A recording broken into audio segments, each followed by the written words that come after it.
Hello and welcome to a very special episode of First Geek 411. I'm your host, Cameron Franklin, and with me, as always, my best man, Chris Nicolay. Chris, how are you doing today? Hello. I'm good. I'm great. I'm great. I'm ready. I do not know if we have audio coming through the stream. Huh? My mixer Oh, says there we there go. is. Just kidding. I That was on me. was like, I'm sure we do, but if Yes, anyone we is in definitely did chat have already. audio. That's my bad. I hadn't adjusted my output. Um, and so, all that aside, we are talking about our top 10 cards from Crimson Vow, the latest vampire wedding themed Magic the Gathering set. And Chris, I gotta say, I'm hyped about this one. We were talking before the cast, and last time for Midnight Hunt, I felt like there were like 8 cards I was really excited about, and I was really excited about them. And then for this one, I feel like I could literally talk about like half the set. So it was rough to boil this one down, but here we are, ready to go. Before we get into that, as always, listeners, you can find us on our social media, One Geek 411. You can join our Discord server if you want to chat Magic, Marvel, any of that kind of stuff. Um, and then you can also shoot us an email at 1stgeek411 at gmail.com. Check out our website. You can watch live, normal podcasts, book club, D&D, all that stuff, twitch.tv/onegeek411. Usually Monday nights, 6:45 Mountain Time. Then we also have some gameplay streams during the week. Then you can find videos over on our YouTube. If you're a podcast listener, you can rate and subscribe wherever it is that you listen to podcasts and go check out that Red Bubble store. And I'm sorry that I'm so far behind on that. As always, I'd like to start with mechanics. Chris, is there any one that you want to talk about first? I'll take cleave Go for it. because I have no cleave cards. Oh, I have one. So I mean, the cleave cards are great, but they're just like basic color things that yeah. color cards do for the most part. But cleave is a mechanic. It's an alternate casting cost that the card has an effect, but part of that effect is in square brackets. When cast for your cleave cost, you remove the words in the square brackets. That's really kind of thing. Yeah. So instead of it, for instance, there's a card deal damage to target human. Human is in square brackets, so then you do the damage to any target. Yep. Like there's a really good limited card that's 1 and a white, destroy target, then in brackets, attacking creature. So if you pay just the normal cost, you can only destroy someone's attacking, but then you can pay more to destroy anything. It's pretty fun. It's actually real. That one's probably one of the best ones Yeah. because, as in terms of like our play commander, oftentimes you are just wanting to remove the thing that's attacking you, but sometimes you just want to get rid of a threat, and that gives you have the option to. The next one we'll talk about is training. So this is kind of reverse mentor if you're playing during the most recent Ravnica block. And so in this one, whenever a creature with training attacks, they get a +1/+1 counter if another attacking creature has a greater power. So you attack with a 2/2 with training and a 3/3. The 2/2 gets a +1/+1 counter, becomes a 3/3. Also, really like this mechanic. Really highlights that I'm bad at combat math. I like it because also it incentivizes tacking. Mm-hmm. Like for you to get the triggers, a lot of other like previous counter mechanics just sit there. You could pump and pump and pump. Whereas this kind of expedites the game potentially. Yeah, I agree. And it adds some like really cool tension. Like I've been playing a lot of draft. So there's a like 1/4 with reach and training.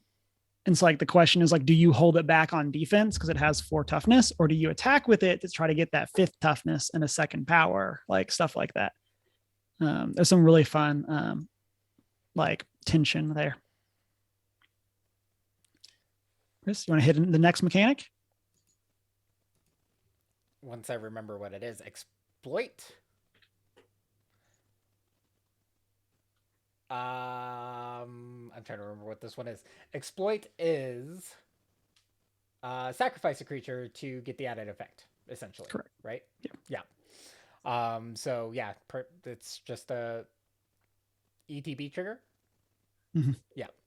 It is an enter the battlefield trigger with on creatures or on things, and if you sacrifice, you get the added effect. Really good in obviously sacrifice decks. Yep. It's gonna be great, actually. Yeah. I really like Exploit. I'm hyped that it's back. There's some good flash exploit cards. Mm-hmm. Really good exploit flash cards. I think Cameron has one on his list that we'll talk about later. That because it was almost Mm-hmm. on mine. And yeah, is one of it. It's gonna be really good. Mm-hmm. Next, we have, it's not like quite a mechanic, but it's a new type of token called blood tokens. And so a lot of the vampires in the set make these tokens. And basically it's an artifact that for 1 and discard a card, you can draw a card. Yep. So it's kind of like half a clue. And so instead of just paying 2 to get to draw the card, and you have to sacrifice the blood token. But so yeah, instead of sacrificing a clue for 2 mana to draw a card, you get to loot or to rummage, I guess, for 1 mana. Can you imagine if you didn't have the sack it? No, that'd be nice. I'm a fan of this, especially for getting that card draw in things like red. And also red does have a lot of fun artifact accumulation mechanics, so it's cool to add that, just like further strengthening what's the one dragon. Yeah, I'm kind of torn. I think it's a very good mechanic, but the fact that it's on almost all of the vampires kind of makes me sad. Yeah, it is a lot to ask, especially since you discard first partially. But it is what it is. Yeah, we'll allow it. Yeah. And then we have 2 mechanics returning from Midnight Hunt. And so I'll go first with this. We got Disturb, which is typically on creatures. And then you can cast them for the Disturb cost. So in Midnight Hunt, most of them are were non-spirits. And then when you disturbed them, they became a spirit. This way's the other way around, where most of them are spirits on the front side, and then they become an aura on the backside. So again, it's one of those, a very cool take. It's kind of that like a very logical step, where you see it, we saw it implemented one way, then this is just a way of mixing it up. And I really like this mechanic too, actually, mostly because the cards they printed with this are amazing, actually. Yeah. Like they really are phenomenal. And there's a couple on our list, I think, that we'll be talking about. The final mechanic, the one that everyone is talking about because it's a lot to track. Daybound, Nightbound, really put out there for the werewolves, but essentially it introduces a static field effect. It's either day or night, and you have cards that can control when like changing it from day to night upon transitioning from it being day, like. And then you're, as a result of that, you have cards that are flipped during day or the other side at night, or cards that when it transitions, when it becomes day, X happens or something like that. It's a lot. Yeah. I've been seeing a lot of complaints on the subreddit because of how hard this is, or how annoying this is to track in paper, because once this is introduced, even if there's no daybound or nightbound things, you still have to track it. Yes. And so it's one of those that I can definitely see like being annoying in that regard, but don't play the 1 daybound nightbound card in your deck. Like, right. Yeah. And that's mostly like, that's the thing. Like this mechanic is definitely probably a lot easier to track in Arena, where everything just automatically tracks. Like I'm assuming they did that well. Yes, yeah, it's good in Arena with these effects. I will say though, I have 100% forgotten it several times, in limited, and then like it's been like 4 turns with nothing daybound, nightbound, and then I'll cast another card and it'll be night. And I was planning to get the front side, and then you get like the pleasant surprise of like the better werewolf. It's like, oh, okay, I'll take this. But also on the flip side, you could accidentally screw yourself over Yeah. and end up with the worst side by accident, or the worst side, objectively, I guess. Yeah. But yeah, all in all, this is a fun, very flavorful set. Nothing crazy for the most part. Good balancing set, like for you werewolf tribalers. Yeah, a lot more now, and you could actually make probably a decent werewolf deck compared to previously. Yeah, there's some really good support. Speaking of which, Chris, let's go ahead and jump into the first card on your list, which is both a werewolf and then also might be one of the few cards that's like objectively better on the daybound side. So, and that is Howpack Piper and Wildsong Howler. But this is a phenomenal werewolf card. It is a human werewolf for 3 and a green, and it's originally a 2/2 creature. Can't be countered. Awesome. You can also pay 1 and a green. Tap it. You may put a creature card from your hand onto the battlefield. If it's a wolf or werewolf, untap Howpack Piper. Activate only as a sorcery. This is the daybound side. That's crazy. Yeah, that's just Elvish Piper is really good. Yeah. Granted, in multi-use for your specific wolves and werewolves. Amazing. You could vomit out some big creatures pretty fast, especially because it's green and you're probably ramped and doing crazy things. Yeah, I mean, like turn 5, like say you play this on 4, turn 5, this lets you put like 2 infinite mana werewolves into play. Like, I don't know necessarily what you'd be playing at the top of your curve, but like without any other ramp, like this lets you put in like, again, you could put in 2 8/8 werewolves or whatever. 6/6 werewolves, like 6 mana werewolves. Even if you're not dedicated on that werewolf front, you could vomit out a wolf or werewolf and then put in a giant green creature, for your second activation or whatever, playing around that. And yeah, it's good. Just, I feel like green is going to be really strong in this set. There's some really good green cards. On the flip side, it is Wildsong Howler, which is just a werewolf for 4 though. And then whenever this creature enters the battlefield or transforms into Wildsong Howler, look at the top 6 cards of your library. You may reveal a creature card from among them and put it into your hand. Put the rest on the bottom of your library in random order. So still, like, I mean, it is one of those things, so you can get a lot of triggers here.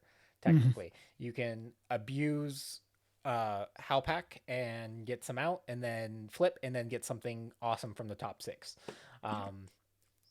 Yeah, this card just has some great mechanics in green.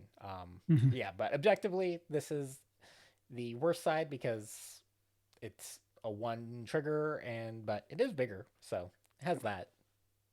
Yeah, this is the one where like it feels the most like original Innistrad. Because like a lot of those werewolves were like had an ability on the human side, but then just some sort of like static ability on the other side. And this one kind of very much has that same vibe. And so, yeah, this is good. I think that this is like peak card design in the sense that like the front side makes it so you don't cast spells so that then it becomes night, but you still got to like further your board. Like, I really like this card. Right. Yes. So especially with the original werewolves and stuff, this is a great kind of to help strengthen those previous cards. I agree.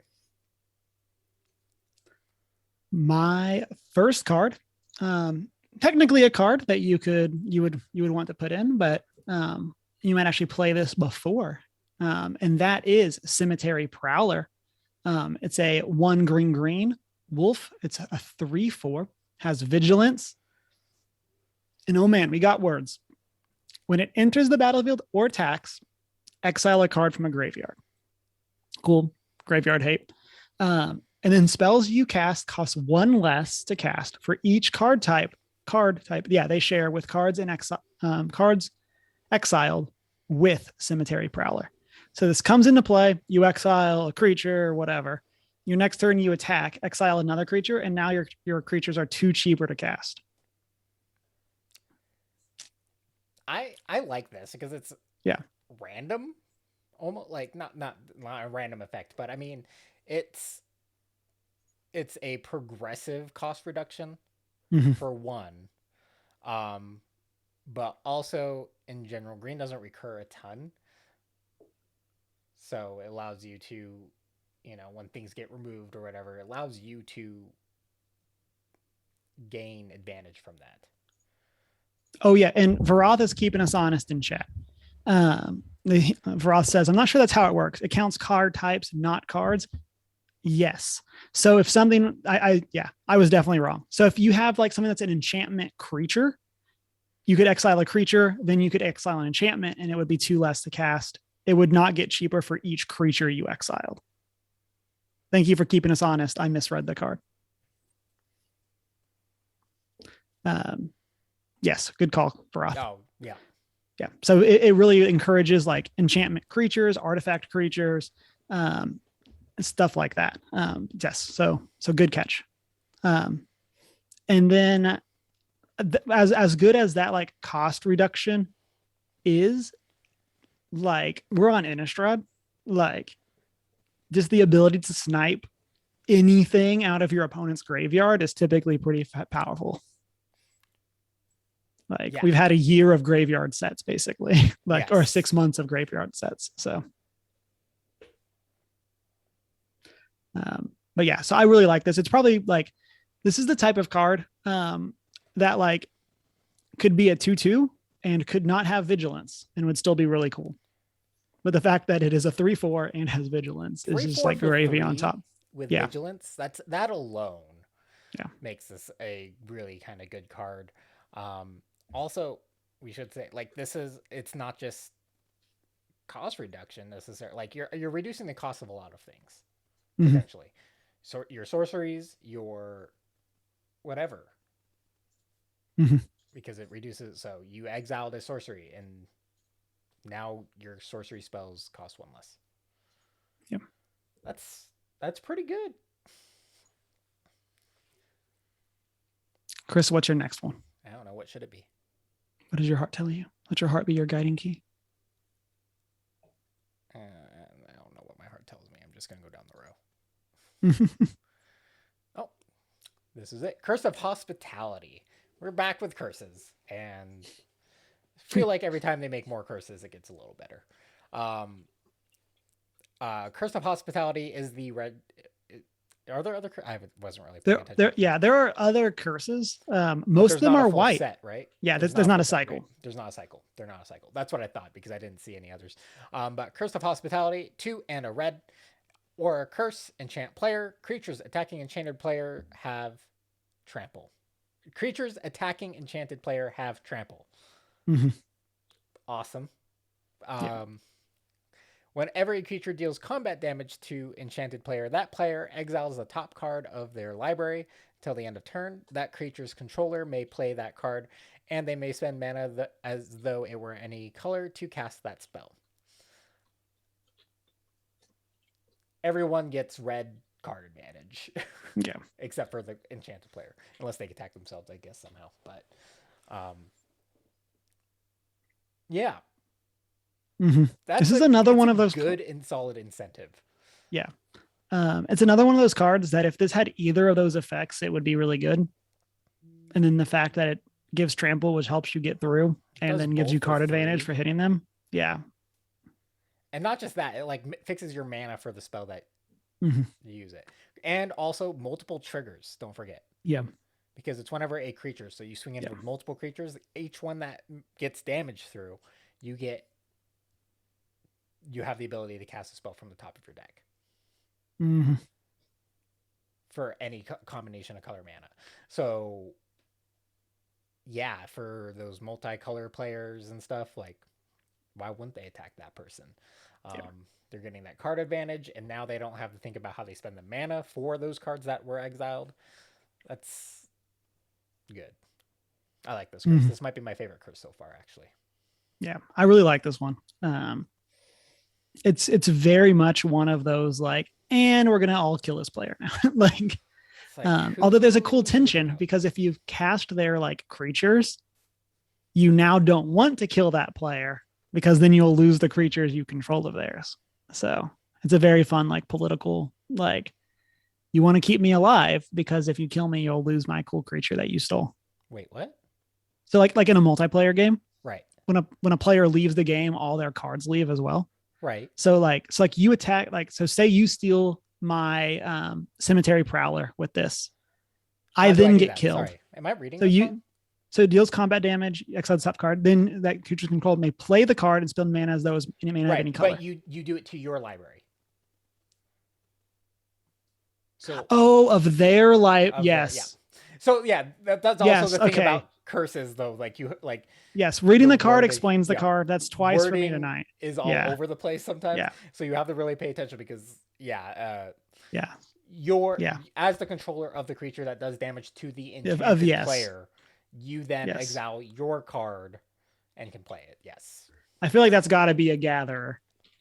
Like, someone has to have been clarified. Like, I feel like there's no way I'm the only one that misread that. If it was the other way, that'd be awesome too. That'd be very red, very red. And that'd be a lot of fun. And I think part of it is the specification, because of the mana portion. Because typically that is a red steal notice or exile notice. So that you can, because you're casting spells of someone else's library. And so I understand the confusion, but I'm pretty sure, unless I'm wrong and you're actually right, but.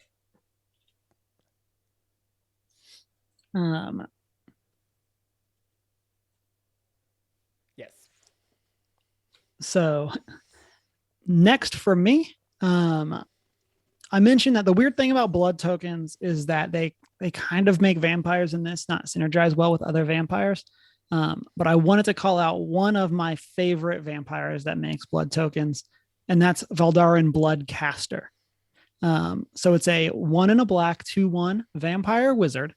When Valdarin Bloodcaster or another non-token creature you control dies, create a blood token. And then when you create a blood token, if you control 5 or more blood tokens, transform Valdarin Bloodcaster. So this is kind of like almost like a blood artist. But instead of like draining your opponent, you make blood tokens. And so it's kind of nice in that regard, because if you need to just be rummaging, you can just use all these blood. Yeah, you can like if do you want a sack outlet? Like, sacrifice your stuff with this. And so and it doesn't trigger off tokens, so like you can't go too crazy. But like this definitely like can get you through your deck. And then you get that 5th one. If you don't want to rummage, then this transforms to Bloodbat Summoner, a flying 3/3 at the beginning of combat on your turn. Up to 1 target bat token or blood token you control becomes a 2/2 bat creature with flying and haste, in addition to its other types. Freaking bats! I love Halloween.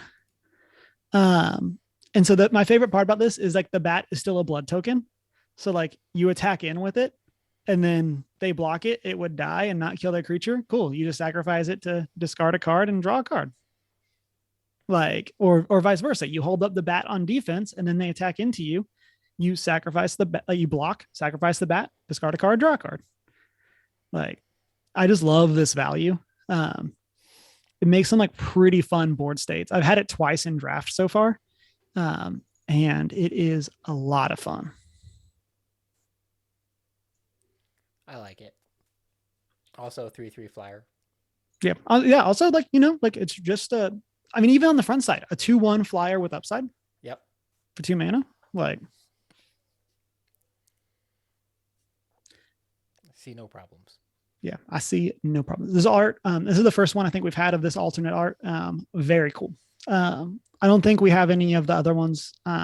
There's also some Dracula styles, more similar to the Ikoria Godzillas. And so those are pretty sweet as well. But Chris, what do you got next? Oops, that's not right. And we'll do it this way. Sorry.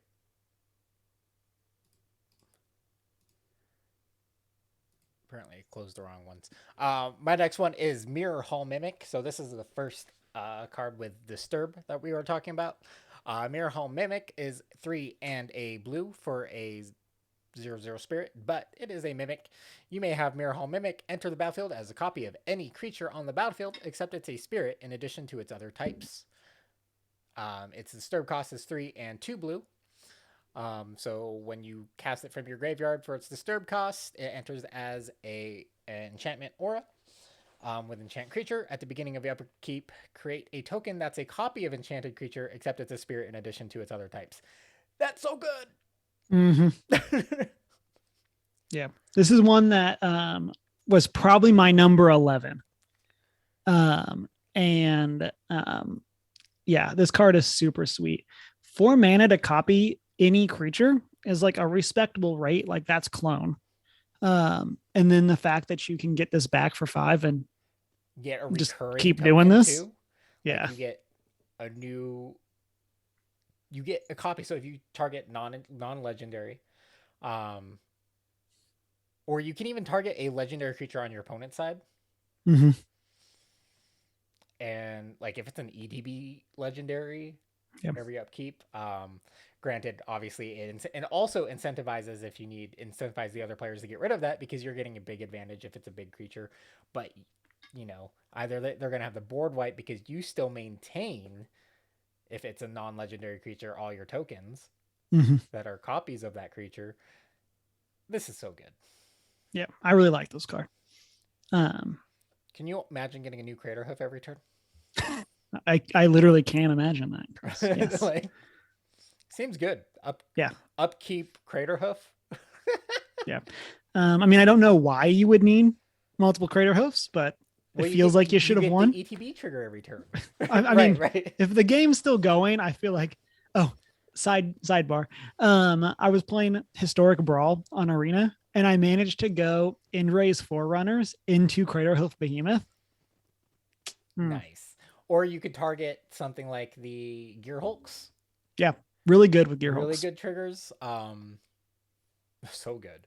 But yeah, like a Craterhoof. I mean, like you might need to wait. So you save that person that you're copying the Craterhoof until last, and again taking that 3 turns. Eventually, you have the entire party down. Just depending on timing. Seems fun. Roth says, need, want.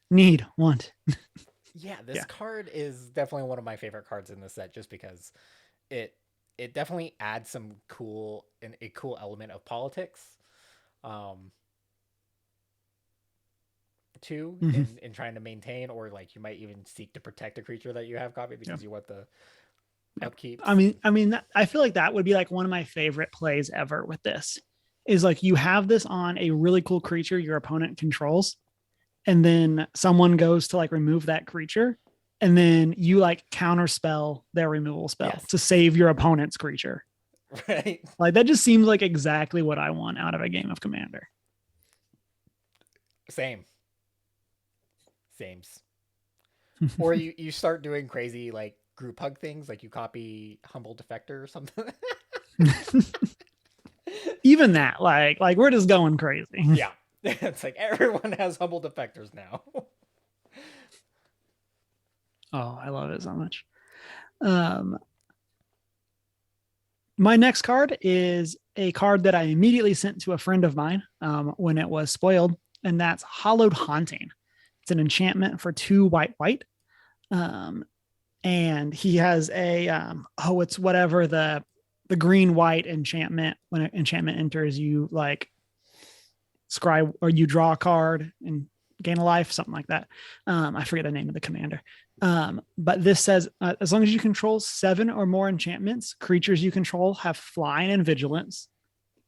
Awesome. And then when you cast an enchantment spell, create a white spirit cleric creature token with this creature's power and toughness are equal to the number of spirits you control. I personally think this card is too good for enchantment decks. Because it's a 4 cost for 1.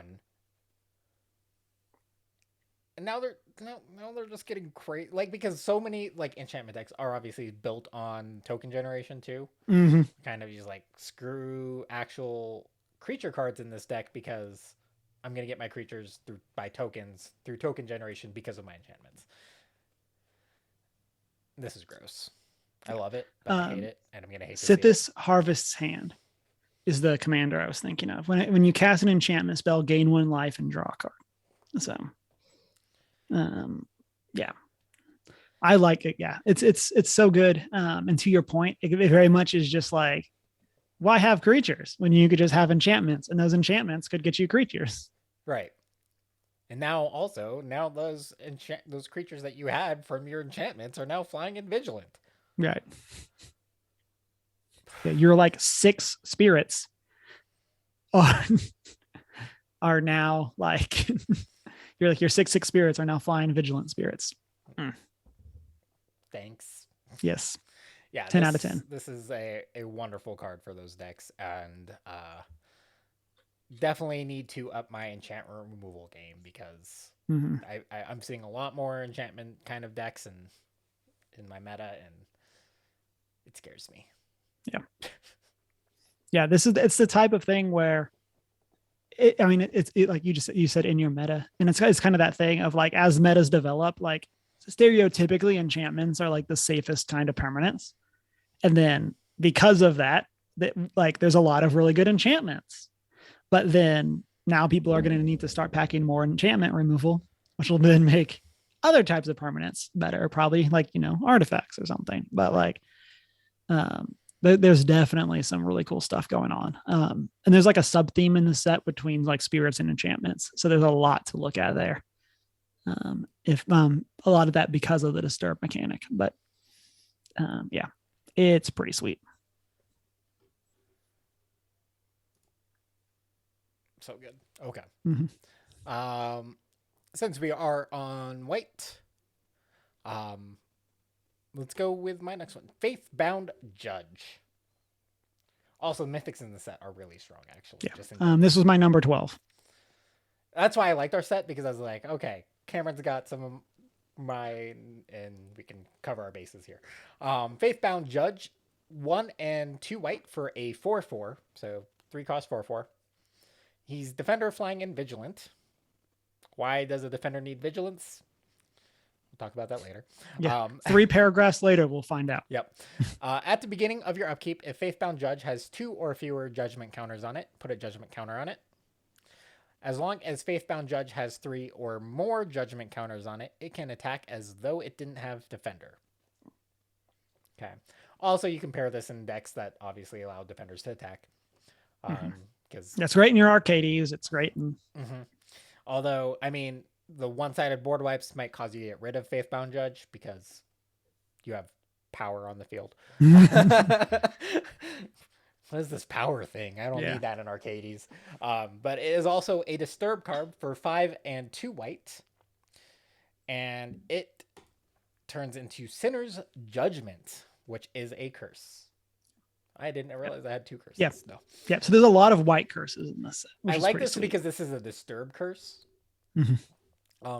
Coming out from your graveyard. It's like, oh, you got rid of my Faithbound Judge. Did you realize this was a double-sided card with disturb? Enchant player. At the beginning of your upkeep, put a judgment counter on Sinner's Judgment. Then, if there are 3 or more judgment counters on it, enchanted player loses the game. Yeah.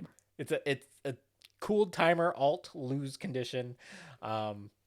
And then obviously if Sinner's Judgment would be put into graveyard from anywhere, exile it instead. But gosh, what an awesome flip. Get rid of my... Oh, you got rid of Faithbound Judge? Okay.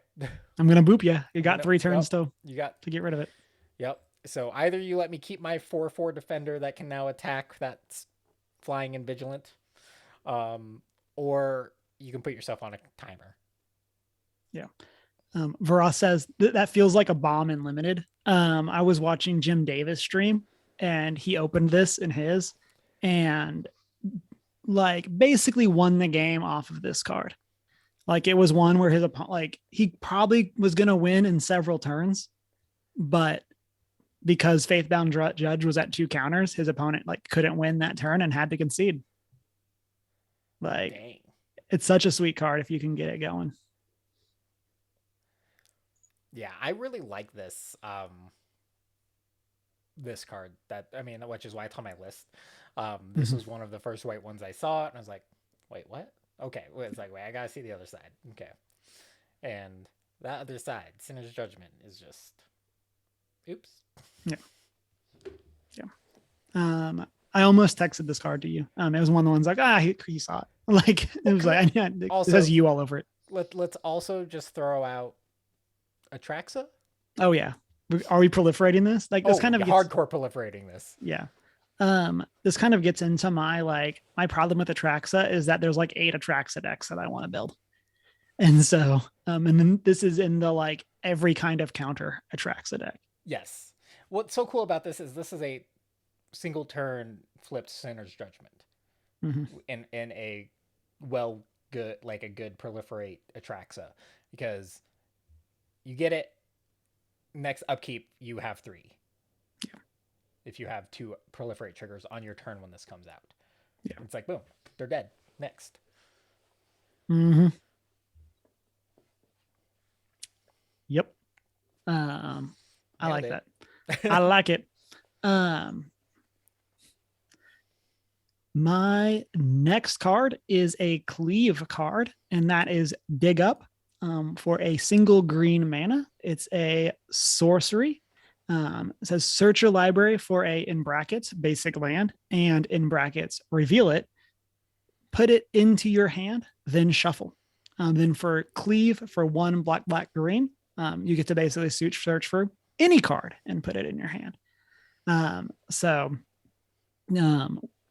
Early game, this gets you a land that you can use to like stabilize. Attune with Ether was like a playable card in its standard format. Granted, that also gave you energy, which might have been a little pushed. But this is kind of the other end of that. So like your Attune with Ether now, instead of giving you energy to power up those cards, can get you anything out of your deck for 4 mana. So yeah. Yeah. On a plus note, it is to your hand, so yeah. But still, but it's like cost fetch for even basic land, that's so good to have, especially in multicolored decks, because this is minimum 2 color for commander, specifically black green. But this is probably definitely going into Atraxa for additional fixing. But also to get out some of utility lands later on, anything like that. Yeah. I mean, it's kind of that, like, as someone who has regularly had to use like a demonic tutor to get a land. Right? I don't remember which one it is. Feels good. Feels good. The 2 mana tutor to get like a basic land or like get a soul ring or get some sort of ramp.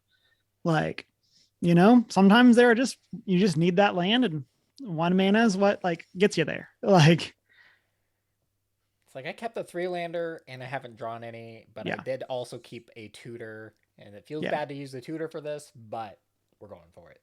Exactly. There are times that that's just what you have to do, and having that option for 1 mana is very strong.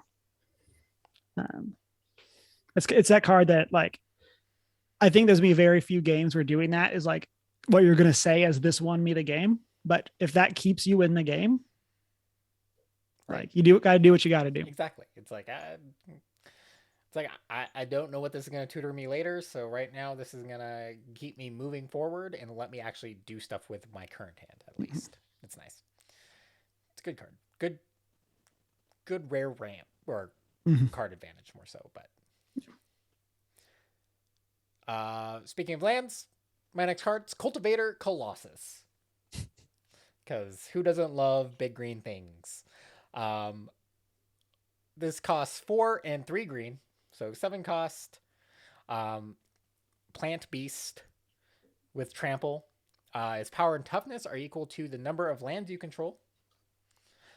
When Cultivator Colossus enters the battlefield, you may put a land card from your hand onto the battlefield tapped. If you do, draw a card and repeat this process. So this empties your hand of lands and your entire top deck. Yeah. Yep. Like it is 7 mana. So like there does have to be like some world where you're playing this for 7 and you still have like, because you probably want at least 2 to 3 lands in hand when you play this, just so that you have some ways to dig. But like, I mean, if you get that going, like you're just ready to go. And like that's like obviously this is going to go in some landfall deck. Preferably just because you're going to get some crazy, like a lot of triggers that turn, which can really put you in, but also, like even, later in the game and, you're hitting that random batch of lands that you haven't been able to pull up. It's going to set you up because it's just going to get bigger as it goes too, is the thing. So you have a big threat. You're putting a big threat on the field. And you are fixing your deck a little bit more to kind of sift out bad draws. Hopefully. Yeah, really good in landfall. Can't wait to get one for my True Lane deck, because just what that deck needed is more things to do with the lands in your hand. And so I'm really excited about this one.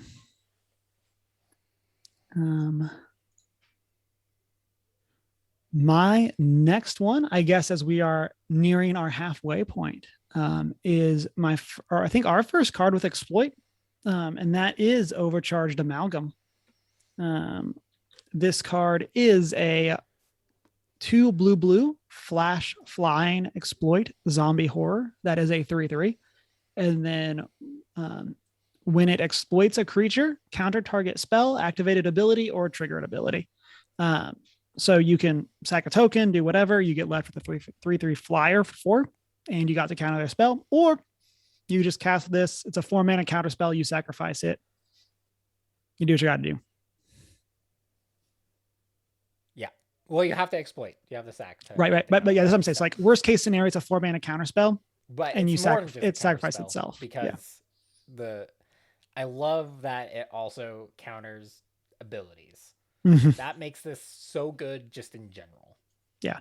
You haven't lived until you've stifled somebody's Planeswalker emblem. Like they lose their Planeswalker to get their emblem, and you like stifle that ability. You shut your whore mouth. No. That's where the party lives. Stop giving people ideas. No, yes. Yep. Absolutely. Like I want the people I play against to do that to me, because against my Atraxa deck, my Atraxa Super Friends, because while I enjoy Atraxa, sometimes they don't. I'm like, well, you guys forget to attack the Planeswalkers. It's not my fault you've let me ult these guys, and that happens to be, bad for you. You can swing at the Planeswalkers. Yeah. They're there to protect me, and you attack me. It's like, that's your misplay. Yeah. Also, I don't typically like to get on the art doesn't match the power and toughness, but you're going to tell me this huge, I can't say giant because it's not a giant, this huge zombie horror that is carrying the spiked mace is 1 power stronger than a grizzly bear. Really?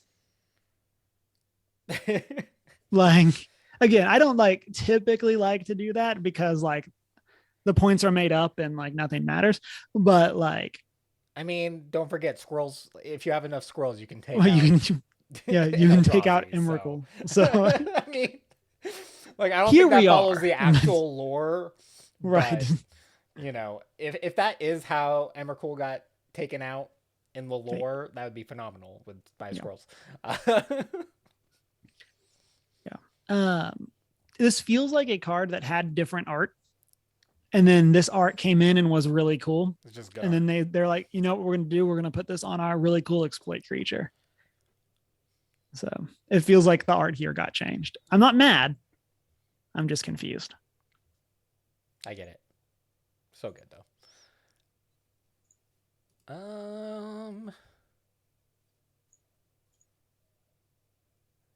Let's do my artifact.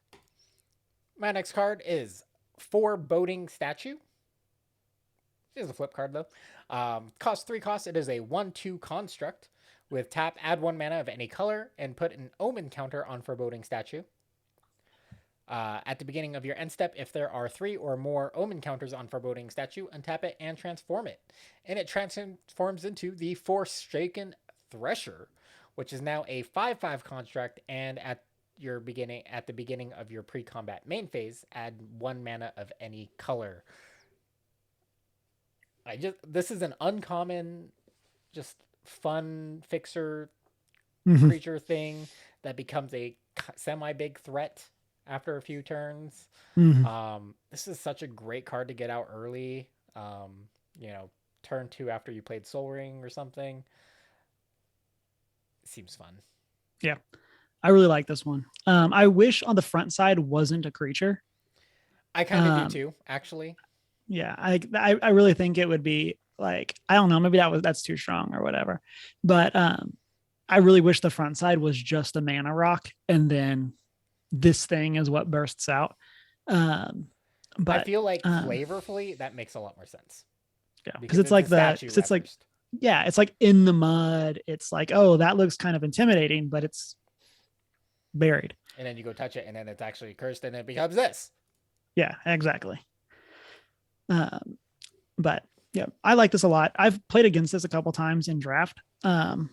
And thankfully they've had to block with it both times that they've played it. I've had it played against me. And so, but yeah, this is really sweet. And like the fact that like, if your hand's in a good spot, like you can, for that third omen counter, you can like tap in your upkeep, cast an instant, and then this transforms. And then in your main phase, you then get a second mana. Like, it's cute. I don't know if that's good because your 5/5's now tapped, but like, it's definitely cute. Well, your 5/5 doesn't tap for mana. But I'm saying, like, so you tap the front side for mana in your upkeep to get the third counter, and then it transforms, and then you spend that in your upkeep. Then in your pre-combat main phase, you get the trigger, so you get that other mana from it. Gotcha. Yeah. So again, I don't know if that's good, but it's cute, and I like that. No, it only transforms on your end step. Oh, again, this is the third time tonight. Reading the card explains the card. I was like, where are you getting this? I was like, wait, okay. Yeah, I just need to read better. Just like the sets taught me that I need to be better at combat math. This top 10 has taught me that I need to read the cards closer. You keep missing just a single portion, like that the second paragraph, and you're missing like a piece of that line. Yeah, I think what that means is there's just too many words on a lot of these cards. A lot of cards are getting wordier as we progress, for sure. Because they've learned that we have to get rid of any ambiguousness when we put in card text. Speaking of cards with a lot of text, one good artifact deserves another. We're going to go to Dollhouse of Horrors. So going a little out of order from my list, but there are no rules, just like most things that we do. So this is a 5-mana artifact, and then has an ability for 1 tap, exile a creature card from your graveyard. Create a token that's a copy of the exiled card, except it's a 0/0 construct artifact in addition to its other types, and it has this creature gets +1/+1 for each construct you control. It gains haste until end of turn, activate only as a sorcery. So like the first one that you get back is a 1/1 with whatever ETB abilities, things like that. Assuming you don't have any other constructs, like assuming you're not playing Construct Tribal. Which is becoming more of a thing. Like that's like there's so many good construct cards out right now.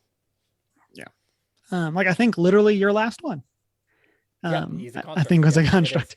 And I think like the big blue spell from years ago, or maybe it's an enchantment, creates constructs, XX Mm-hmm. constructs.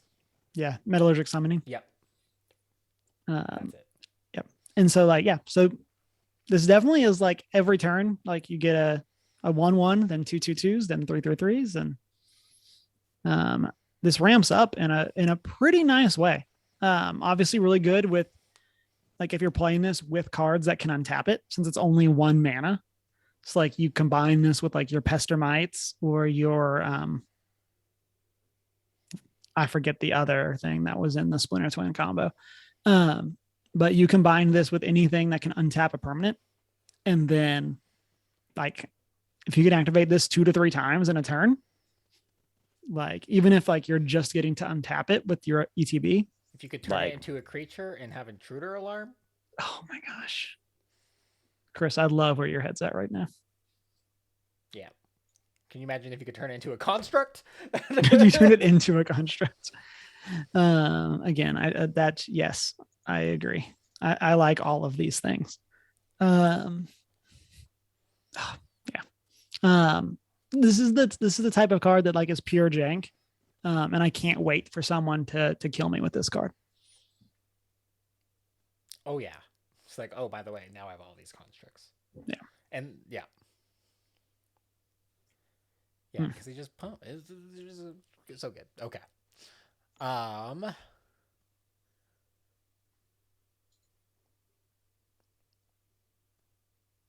Sure. Let's do some combat trick stuff or tricky stuff. Also, a common from the set. Serpentine Ambush is my next card. It is a blue 1 and a blue instant speed spell. Until end of turn, target creature becomes a blue serpent with base power and toughness 5/5. That's a big booty. That's a big power toughness for 2 mana. Yeah, this is that type of card where it's like for 2 mana, like 2 individual mana, a lot of times you can get more than 5 power and 5 toughness. But the fact that you get this on 1 card is really solid. Right. And you can play it defensively. You can play it defensively. It's an instant speed spell. You can do a lot with this. You can use this to protect the creature you have, whatever the ghostly mimicry is on. You can do. It's just like even it's not great, but that is a strong thing to turn something with a base 5/5. Yeah, this is the type of card because it has cast it on your construct. On top of it, now it's a base power 5/5 and 7/0/0 with 1/1 for each construct you control. Yep. This is the type of card that by no means goes in every blue deck. But when you get blown out by this card in a blue deck, you're going to be like, yes, that's what this card was made for. Like once this has a shell, like it's the card that like that people that don't know that person don't play around. And then get blown out by it. Yeah. And I like that this is a common. Like I have to have common in my listing sometimes. This was just the favorite common. It's good. It's fun.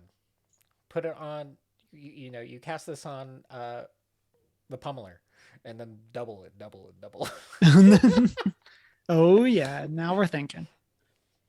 That's where my brain goes. Yeah. I feel like that's just like where your brain lives is electrostatic pummeling. Kind of does. That was like one of my favorite decks to play. It's like still on the field. look at all my energy. So Chris had a common. I do not have any, but I do have an uncommon.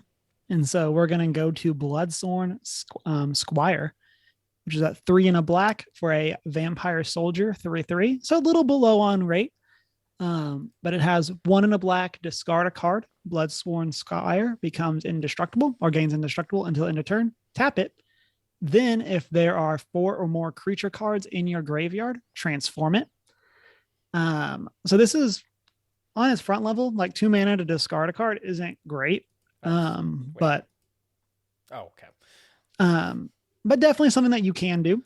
And then once this transforms, it becomes Bloodsworn Knight, which is a star whose power and toughness are equal to the number of creature cards in your graveyard. So based on the front side, it basically has to be a 4/4 when it transforms. It could shrink later, but and then it still has the 1 in a black, discard a card. It gains indestructible until end of turn. Tap it. So you can definitely get people since tapping isn't part of the cost. So like you can attack with this and then use that as a way to protect your creature from bad blocks or things like that. Well, assuming it has vigilance. It doesn't have to be tapped as part of the effect. It just is tapped, or it's like because tapping is not a cost. You're right. This one I had read the card because I played this in draft. I misread this time. Yeah. So so since tap is part for both sides is part of the effect, not the cost. You can do it if it's already tapped. It just tries to tap it again, which obviously doesn't do anything. And so double tap. there's some fun stuff there that you can do. It's one of those cards that is pretty fun. Like just that ability to like give your stuff indestructible is always nice. And then like this creature can get pretty big, and like there's only so much removal that can get rid of indestructible creatures. And so if you can get that going, or your opponent is playing red, like there's not a lot that they can do with this. The advantage is like obviously like in a commander game, you survived one player as indestructible. I guess no, sorry, never mind. Until you have no mana or cards, never mind, you're fine. As long as you don't get hit with Rest in Peace or something, and people or Bajuka Bog, because then your creature is just gone. But again, I really like this card. It's it's the type of uncommon that is a lot of fun. Is by no means like a powerhouse, but it can be. It can be really good depending on when it comes out. Yeah, lots of potential. Mm-hmm. Well, we're into our, in no particular order, but our top 3. Chris, what do you got? My next one is a green enchantment, Glorious Sunrise. For 3 and 2 green, it is at the beginning of your combat on your turn, choose one. Creatures you control get +1/+1 and gain trample until end of turn.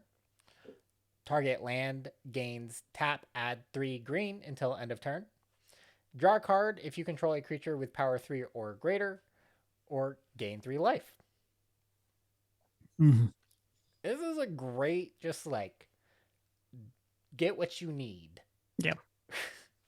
I feel like if you're gaining life with this card and it's not the turn that you played it, something has gone horribly wrong. Like just in the sense that like you can have a ton more mana or have a big alpha strike or draw a card. If you don't want to attack. Is like I feel like this is like the game, like if you're seeing someone gain 3 life, it's a very weird board state. Agreed. But it's nice that it's there. Like incidental life gain is always a good thing. Like, and it's effectively this costs 2. Yeah. For the turn 1, it costs 2 because you're recruit 3. You're gonna after combat for your second main, and you're gonna cast something else. Or if you have a decent board state, you're getting 1/1 +1/+1 trample, like recurring trample on all your creatures. Also really good. And what's super nice about this specifically is that you don't have to pay to activate a ability on a card every turn. Once it's out. I got wrecked by this card. Because it turns out if you have a good board and you just get to draw a free card every turn, like why not? It's pretty good. Like they got me. I think they got like 3 cards off of this, and I just couldn't remove it, and I couldn't get rid of their 3 power creature. And once again, enchantment removal is tough. Like you have to be ready, especially in Commander. You have to be ready. Like you have to have it available, and you have to target right because if they you have to figure it out. It's tough. Such a good card. Look at the art too. Yeah, I really like this. You got Arlen. You got what's her name? I forget the person in the middle. I don't even know. Catilda. There we go. And then you got Teferi on the right. And Any so card with that's why it's so good. It has Teferi in the it has name. Teferi on it. Like, it's got to be banned. So yeah. Also, probably going under Traxxas just because. Why not? I'm considering it for Hamza. Yeah. Like Teferi's in the picture, it goes into Traxxas, right? Because that's see Teferi, put in Traxxas. Speaking of a card that you could put in Traxa and that I'm going to be putting in Hamza, Torrens, Fist of the Angels. So this is the training card that I have on my list. And I think this is the first time in a very long time I've had like all of the like new mechanics on my list. Considering there was one time where we just completely forgot about a mechanic. Well, or that mechanic was a little lackluster in terms of cards we care about. Yeah. It's like, it wasn't necessarily that that mechanic was bad or the cards that had it were bad. It's just they weren't top 10 worthy. Yeah. No, I mean, like when we were going through the mechanics, we forgot to mention it. I forget which set it was. But I was like watching back through the episode as I was getting it ready, I think for YouTube. And I was like looking at like some other stuff and I realized we had just skipped one of the mechanics. Like, happens. But Torrens is a 1 green white human cleric, is a 2/2 with training. So when it attacks, if another creature has greater power, when this creature attacks with another creature with greater power, put a +1/+1 counter on this creature. So both do have to attack. And then whenever you cast a creature spell, create a 1/1 green and white human soldier creature token with training. So it's kind of like Monastery Mentor, except instead of being like on prowess, it's on attacks. And then since it's a counter, as long as you can keep something having higher power, you just keep ticking up. Which in Commander isn't that hard to do. Someone's gonna bigger creature this turn. Yeah. Someone's gonna be like open for an attack or whatever, and like as long as you can attack one person with like the 1/1, you'll get your counter. And like I said, this is like honestly like one of the things that we were talking about before the cast is that in a lot of ways, this is a better Hamza set than it is an Edgar Markov set. And that is because of a lot of the training cards are really cool. And just that ability to go wide with your +1/+1 counters is exactly what Hamza wants to do. Like the fact that this can get you 3 or 4 creatures that you can attack with and get +1/+1 counters on, like you're in great shape. And then you have your enchantment out that gives all your creatures +1/+1 and trample on combat. And you just keep going, like, or drawing. Like, there's a lot that you can do with training. And Torrens is like the legendary with the mechanic. But there's a lot of very fun stuff with that. And I like that it furthers the game. We were talking about this earlier. But one of the nice things is like, since it's on attack, it very much encourages the game to get going. Which I think a lot of times Commander can definitely use more of. I just want the attack trigger. Yeah. It's like we're supposed like you're trying to play the politics and not attack anyone, but now it's like I just need the trigger. Yeah, I got to. It's like don't take offense. You gotta do what you gotta do. Let's go with Planeswalker Chandra for the set. Chandra, Dress to Kill. 3 costs Chandra for 1. We should note 1 and 2 red. Enters with 3 loyalty. Has the abilities. Her +1 is she has 2 +1s and a -7. First +1 is add a red. Chandra, Dress to Kill, deals 1 damage to up to 1 target player or planeswalker. So that's always nice. Little ramp. So effectively reduces the cost 2. 2 for 3 loyalty, and then up to 4 turn 1 that she's out. Her next +1 is exile the top card of your library. If it's red, you may cast it this turn. And her -7, exile the top 5 cards of your library. You may cast red spells from among them this turn. You get an emblem with whenever you cast a red spell, this emblem deals X damage to any target where X is the amount of mana spent to cast that spell. Mhm. Yeah. Yeah, this is good. I Good was saying red things. earlier. Good. It's Yeah, just it's just like yeah. What does standard your red things. deck want to do? Do that. Exactly. It just wants to hit people in the face with Yeah. damage. Non-creature Um, damage. yeah. We were saying before the cast, I was super down on this card when it was spoiled, but now that I've seen like some actual decks built around it, like this gets going, and the fact that the deal damage is on make mana is super powerful, because like this lets you go like turn 5 or turn 4 Goldspan Dragon, and you get to ping your opponent, then you get to attack for 4 and get a treasure. Yep. Like there's a lot that you can do with, like, which is where this falls on the curve. And then I get why they didn't do it, because I think it would be confusing. But for the second +1, I wish it said if it's red, you may play it this turn. Since lands are colorless, that wouldn't matter. But I think it would be a really fun reward for playing something like Painter's Servant and making all cards a certain color. If you could then play lands, if you could make them red. I think that would confuse a lot of people. As someone who's blown people out with Valakut versus my Master of Waves, playing Merfolk, since the land isn't red, but the card has red borders. Right. You're right. That's a mistake you only make once. That was a fun match. We were the last ones going in the shop. And so everyone was around. And it was the type of thing where just like no one said anything, which, you know, they're not supposed to. But like it was one of those that we got to the point where it was like, does he not know that lands are colorless? And so I ended up like alpha striking him, and he could have killed my Master of Waves like 5 times. And then like as soon as I won, like all of his friends were like, dude, what are you doing? You just like threw the match, and like, yeah, I did. Got him. You know, he never made that mistake again. Yeah.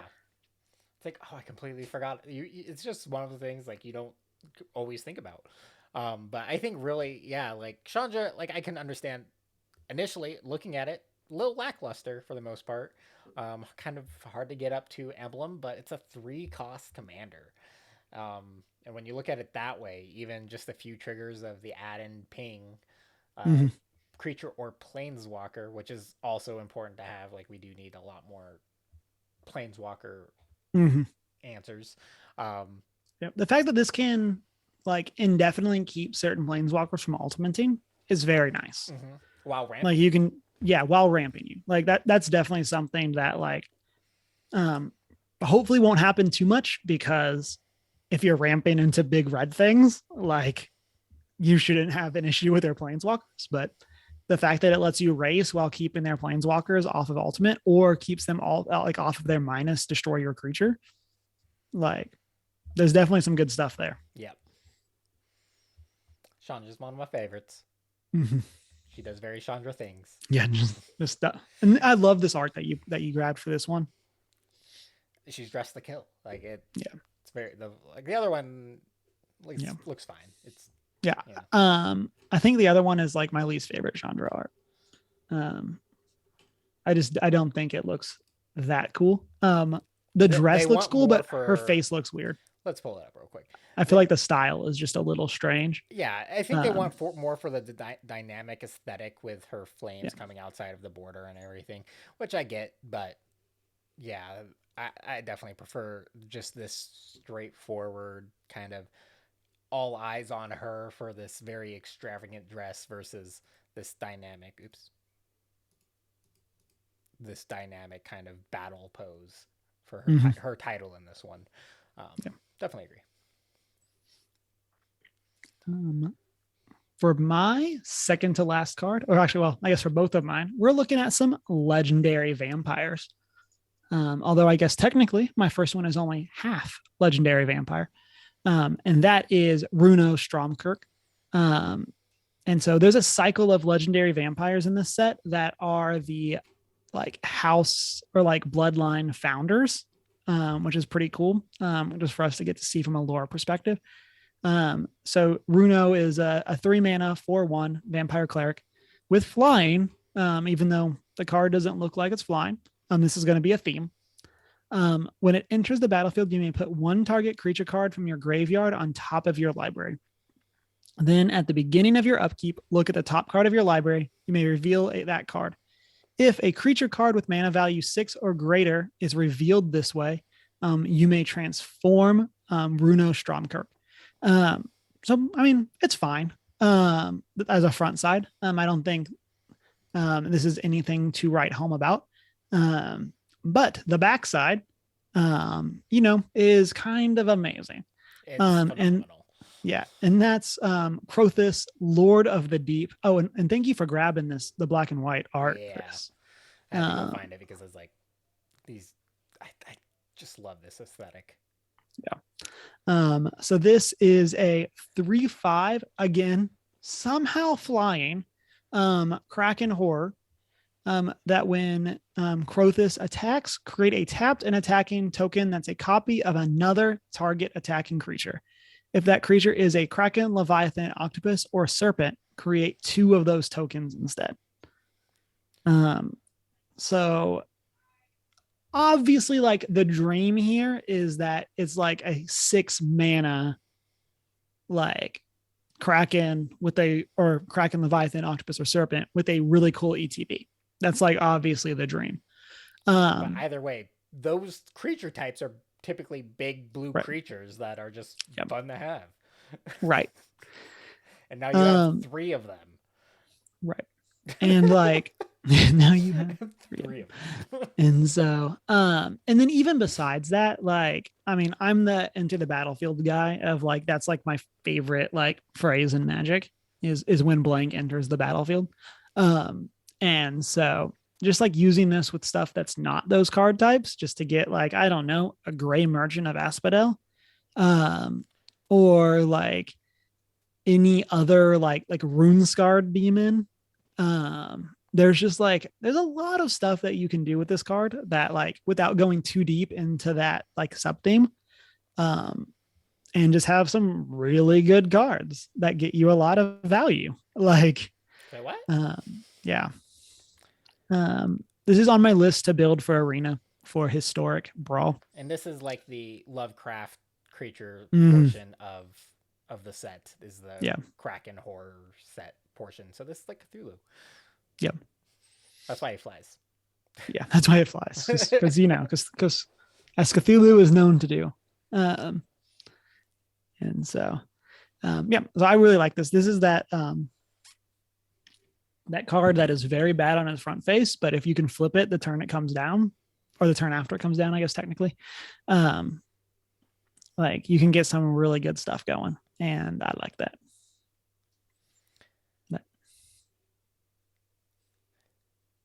Oh, my last card is 2 people that are partners. Halana and Elena. Is it Elena? It has an E in there, but I'm like, does it want me to say Alana? I don't know. But it is a 2/3 human ranger for 2, a red and a green, with first strike and reach. Nice. At the beginning of combat on your turn, put X/1/1 counters on another target creature you control, where X is Halana and Elena's power. That creature gains haste until end of turn. Yep. If only someone had a +1/+1 counter based red green deck, like Halar. Yeah. So you have Halar, Halana, and Elena. Yes. Halar the Fire Fletcher, and that's why this is on my list for sure. This is such a good addition to also be able to trick out Halar, giving it haste turn. Like if I have to recast it and Halana and Elena's out, getting Halar not only +2, minimum +2 at that time, additional 2 counters on ETB, getting it haste, getting in there, then casting a kicker spell, hopefully, boom. It's also, it's just a great way to continually grow Halar and make him a bigger threat than he already is, because everyone targets Halar. which I get. I get it. Yep. I also really like this black and white art.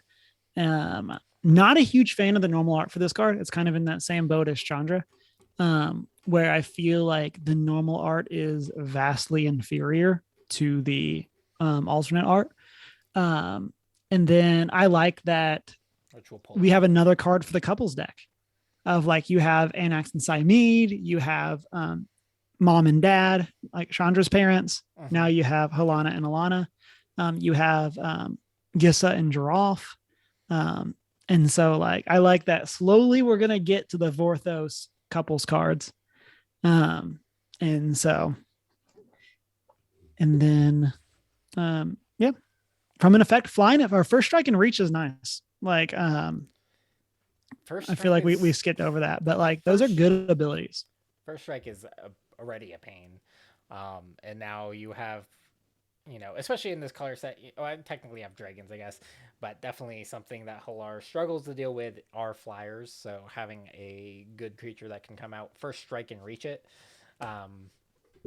is nice and something I want to pump up anyway, just because it, you start targeting Helena and Elena for my 1/1 counter cards in Halar, because Halar is just going to reap the benefits from them regardless. So stronger they get, stronger Halar is anyway.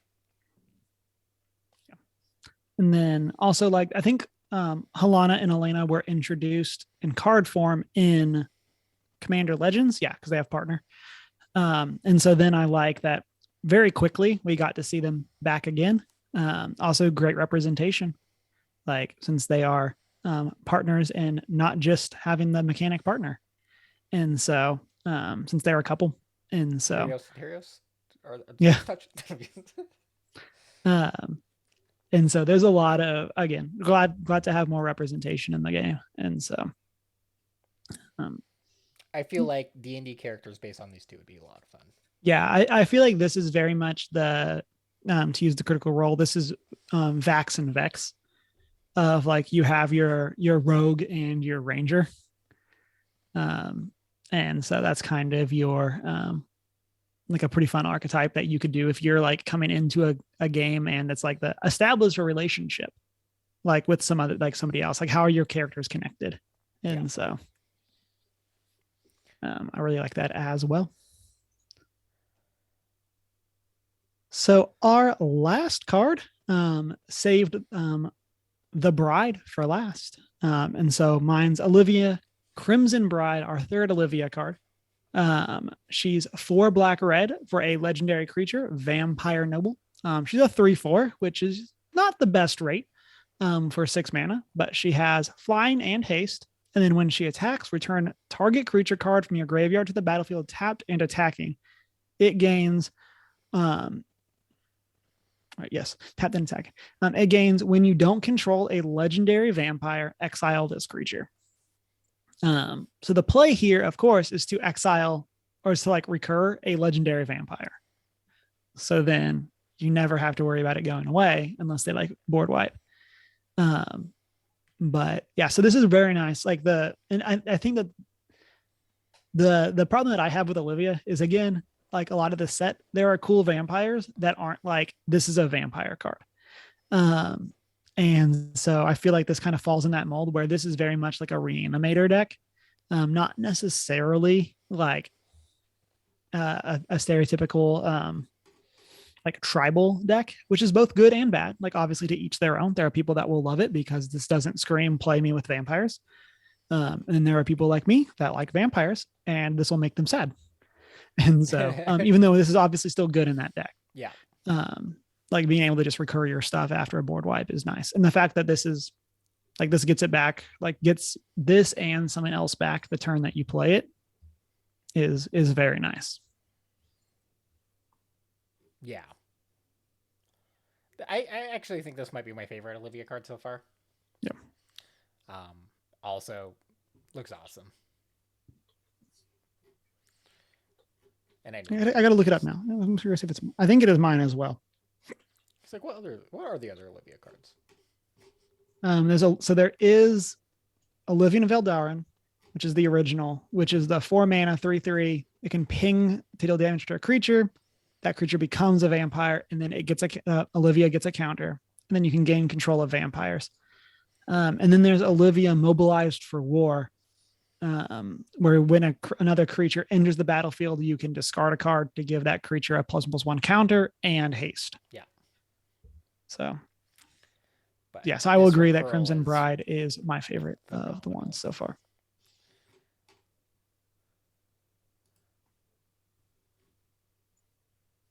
And that's it. That's our list. That is our list. So listeners, let us know, what are your favorite Crimson Vow cards? Which ones did we forget? If there's one that we mentioned or, got wrong, let us know. And you can do that, of course, in the comment sections, all of those things. Like I said, there's a lot in this set. I feel like this is one where, again, like I could probably literally talk through the majority of the rares and mythics and then 50% of the uncommons. Because I feel like this is the type of set that there's just a lot of fun stuff going on. And then, so let us know what you're like, what you like. If you want to build a commander deck out of any of these legendaries, or there's anything that you want to slide into the 99, let us know. And you can do that, of course, on our social media, OneGeek411. Before we get into that, man, I'm just like straight to the outro. Announcements. Tomorrow night, Shanine will be streaming some more Little Nightmares. So tune in for that. And then, Chris, I know you're out for the next little bit streaming. And then Thursday, we will have book club, The Ruby's Curse by Alex Kingston. We're going a week early because of American Thanksgiving. And so you can tune back in for that Thursday night, 6:45 Mountain Time. And then on Sunday, I will be back streaming, possibly more Crimson Vow drafts, possibly back to The Last of Us. It's probably gonna be one of those, but I'm not entirely sure yet. And so hopefully people can come back for that as well. So then jump into our outro. If you have any feedback, you want to chat, all of those things, you can do that on our social media as OneGeek411. Join our Discord server. If you want to chat more conversationally, or shoot us an email at 1stgeek411@gmail.com. You can check out our Redbubble store and watch live on Twitch Monday nights at 6:45 Mountain Time, and then catch the videos over on YouTube. Then you can rate and subscribe wherever it is that you listen to podcasts, and then check out our show notes on our website, onegeek411.com. And then you can also check out check us out on our personal social medias. Mine is Humar Whittill. And I'm not so foreign. And it's been a great week. Wash your hands. I love you.